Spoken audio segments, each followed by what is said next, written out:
Let's see what we can harvest from the garden on Valentine's Day. First, I'm starting off with some tomato tomatoes. So I'm gonna take off the organza bags and I'm gonna pluck the ones that are the most ripe. Oh, this one actually looks pretty good. Look at that, you guys. Okay, maybe this one could have used another day, but I'm too impatient. Okay. I know there's no hornworms, but I'm still kind of scared. There's a few more up here.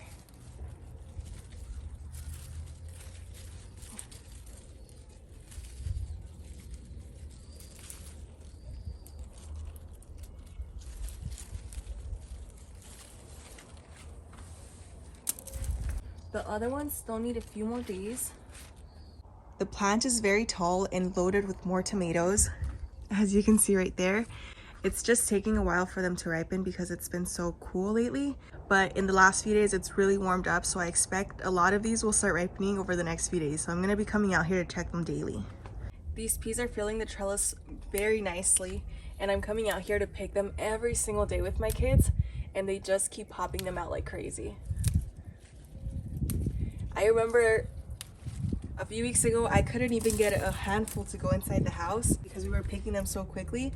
And now we could barely keep up with them. I've been succession planting a lot of these peas. Even up until a few days ago, I sowed a few more. So as some of these start to die back, new ones will continue to replace them. And hopefully we can get this entire trellis filled out. Ooh, another one.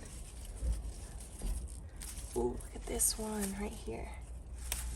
I'm gonna try and take the biggest ones, but I like to leave a few of them on there because my kids love coming and picking from them, and they're the perfect height for them right now. About 3 days ago, this section right here had no peas ready to be picked, but it had a lot of blooms, and these actually got a bit taller. I think because this little section gets a little bit more shade. The only thing about the peas is they blend in very easily with the foliage, so sometimes it's easy to miss them.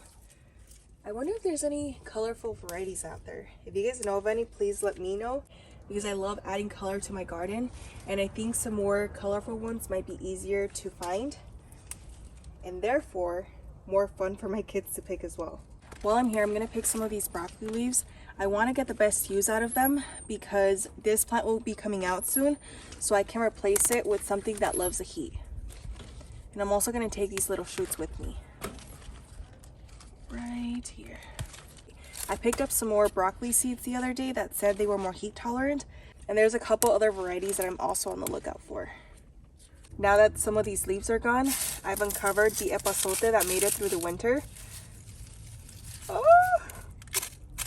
Which makes me so happy because we eat so much of it, and I didn't pick up any more seeds, hoping that this one would make it through. I know Emma Gardner sells some of them, but they were out of stock last time I checked.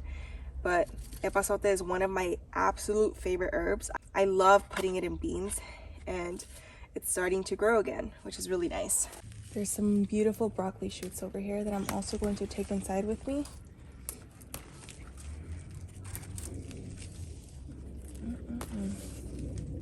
Ooh, and these greens look lovely. I'm actually gonna cook up some sopita for dinner tonight. Whenever I make it, I love adding kale and other greens to it just to make it a little bit more filling and nutritious. So I'm gonna try to add some broccoli leaves this time. There we go. I think 3 should be more than enough. And scattered amongst all of these carrots, I have a couple of cilantro plants. I come out here and harvest some every other day. Fresh cilantro from the garden. Oh my gosh, I'm sick and I can still smell it. Tastes so much better than cilantro from the store. The one at the store isn't that fragrant, but this one is beautiful. It smells lovely and it tastes so much more potent. If you love cilantro, you should definitely try growing it at home. And I actually just had my husband pick me up some more seeds yesterday so that I could sow a couple more before it gets really hot here. I'm also gonna add a couple of kale leaves.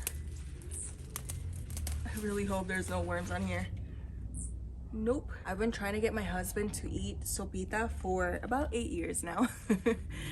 And he always refused. And once we started getting sick, I made him some full of veggies to try and make it more filling. And he said he felt so much better the next day. And ever since then, he's been asking for sopita again. So I definitely want to make it. This one over here is one of my favorite ones to pick from. The plants are just a bit more established, so I feel like the leaves are also a lot thicker. Ooh, and this pepper plant back here is starting to produce. Oh no, I did not. These are habaneros. No! Why? Why did I do that? No! Dang it. Oh, and I see down here a volunteer bean. I'm pretty sure it's gonna be an asparagus bean or a yard-long bean, because that's the vine that was up here and a couple of them got scattered around, which makes me very happy. Oh, another pea. And another pea. And here's what I picked from the garden today.